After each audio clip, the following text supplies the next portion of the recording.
Hello. It has been 4 years since I posted in this group. It's been 4 years since this group has been active. And when I look at some of the videos that I posted, some of the training videos that I posted 4 years ago, some of it is quite cringeworthy, to be honest. And I'm looking at it and saying, oh, jeez, where was my mind? Where was my mind? And then Facebook shares some memories of philosophical posts that I was posting 4 years ago. And they're quite deep and profound, and I'm even amazed at them myself. And then I can see where my mind was. It was focused on philosophy and on changing my mind, changing the way I think. Because philosophy applies to all life. And what this group is now about is about the application of philosophy to training and nutrition. It's about, there's a lot of content online that teaches you train like this, eat like this is how you train, this is how you eat. But this group is more about teaching you how to think in relation to training and nutrition. Teaching you how to think about training and nutrition in relation to yourself, because we are all so different. We're all so different. We have all different body compositions, we have different muscle insertion points, we're different heights, different widths, different shapes, and it's about basically, it's like working on your character. It's about playing the hand that you're dealt the best as you possibly can, about how to best play the hand that you're dealt. Like, for example, like, I used to be very much driven by my insecurities. Felt I was dealt a bad hand of cards. I was all belly and all arse, and I didn't like my shape, to be honest, so I set about changing it. But this, and it was quite like, I did address the insecurities to a point, but at the same time, you become quite obsessed with this, because once you get to a certain shape, you go around pinching yourself and become very conscious of your shape all the time. But this is insecurity, so you're constantly being driven by these insecurities, and really, unless you address them first, they will continue to plague them.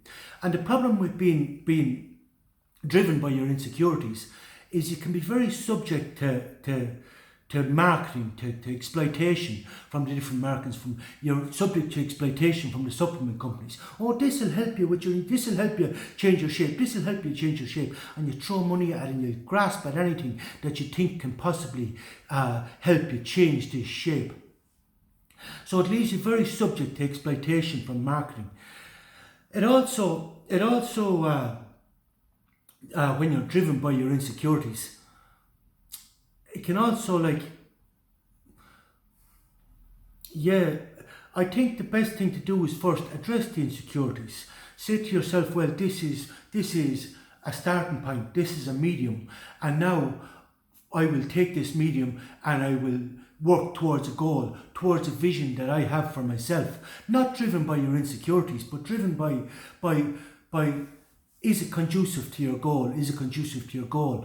I remember when I went back training maybe a year ago, I was standing in the gym saying to myself, why am I subjecting myself to this? I'm perfectly comfortable in my skin. I don't need to subject myself to this pain and suffering, because, like, we don't create the concepts. So I'm quite happy. That's quite hard to explain that. I'll explain it again. But then I realised that this is one of nature's paradoxes.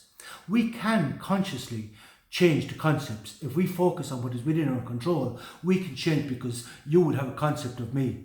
And if I'm to work on myself, I would change this concept. By changing my shape, I would change then your concept of me. So this is one of nature's paradoxes. We don't create the concepts, but we can create the concepts if we focus on what is within our control. Then it's also about learning how to subject everything to reason, to learn not to including what I teach in this, to think about, is that conducive to my goal? Is that conducive to my goal? For example, like, I remember I used to have quite rounded pecs when I was training before, as I was bodybuilding for 25 years, and I had quite rounded pecs, and then I saw training videos where they said, oh, decline, build the bottom of the pec, and you build a more developed pec, you have to do decline and you have to do dips. So I started doing very heavy dips. And these very heavy dips triangulated my pec. It built this muscle here and gave me this triangulated pec instead of this rounded pec, which I didn't like at all, and it took me a period of time then after this realization to address this, to fix this. But I had to stop with I stopped with the dips, and now I don't do dips because this is not conducive to the aesthetic that I'm going for. I want to have a pec the shape of the old school bodybuilders like Arnold Schwarzenegger.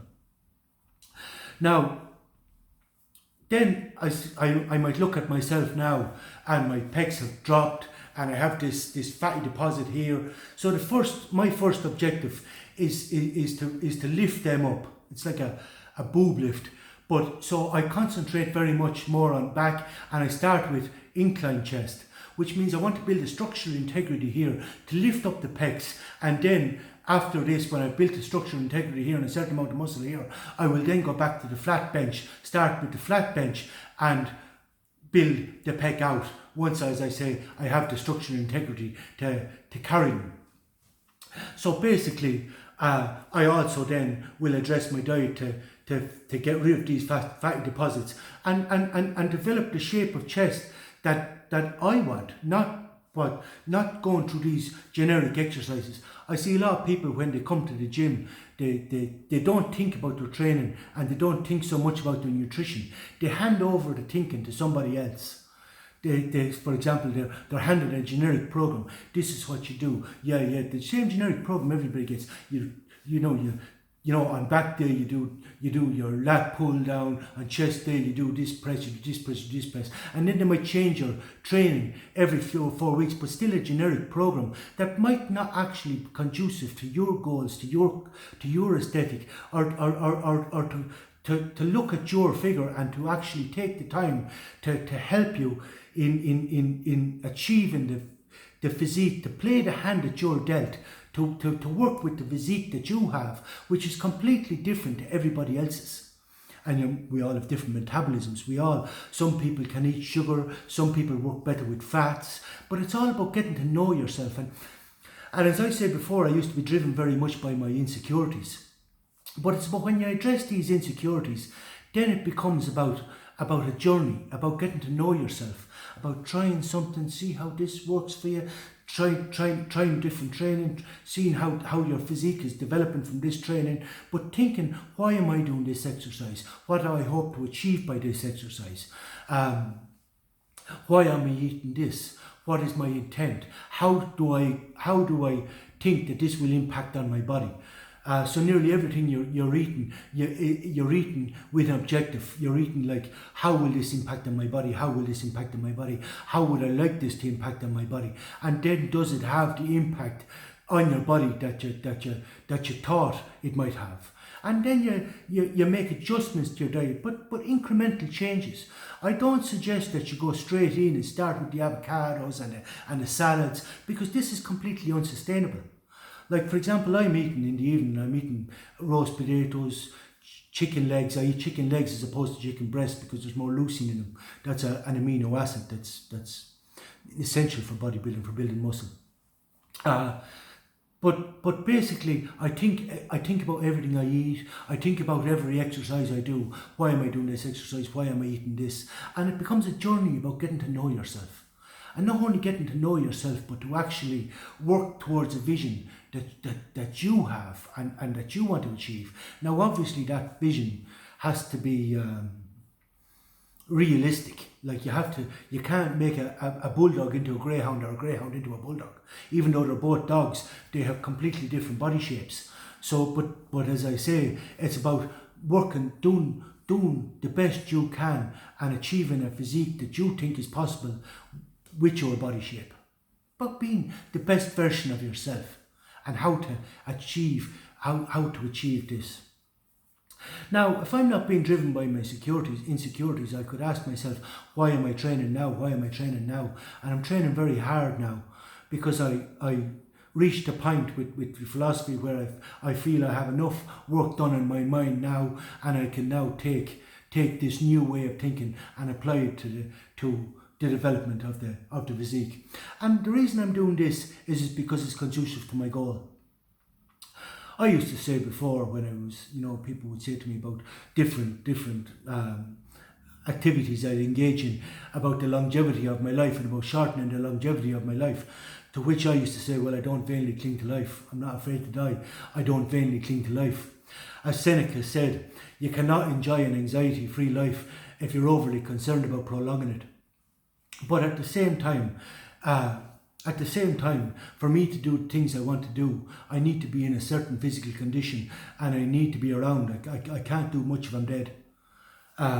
And I can't do much if I'm not in a physical condition, and I can't do much either if, as I say, like as if I'm not. If body and mind go together, the soul will be much happier in a body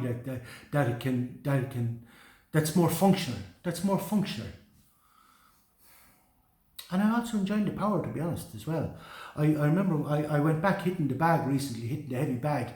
And when I was hitting the heavy bag, it wasn't moving much when it initially started.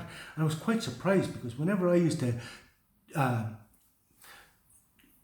hit before, I always used to burst skin. I always used to draw blood, because this is but to find then I was gone very, very weak. I was quite surprised with myself. But now that I'm back training a couple of weeks, I'm rocking the bag. I'm not only am I moving it, I'm rocking the heavy bag, and this feels great. This is power, and then it's about learning how to control that power, how to control that power, how to control how to stay in control of yourself, how to control that power. And this then is in relation to different substances that you might take that would be conducive to attaining your goal as well. How to stay in control of yourself, how to constantly assess yourself, assess your thinking, assess your shape, constantly assess yourself and make adjustments accordingly.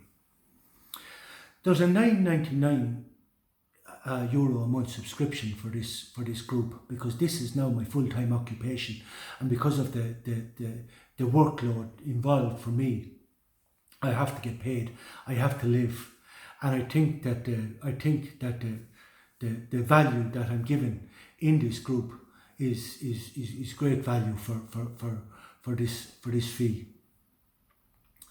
So if you're interested in joining, I look so forward to seeing you in the group, and we can work together and help each other. And as I say, members are free to post, but you can post your videos, you can post your photos, and I will comment on them, and other people can comment on them, and we'll give our opinions, and then you subject these opinions to reason.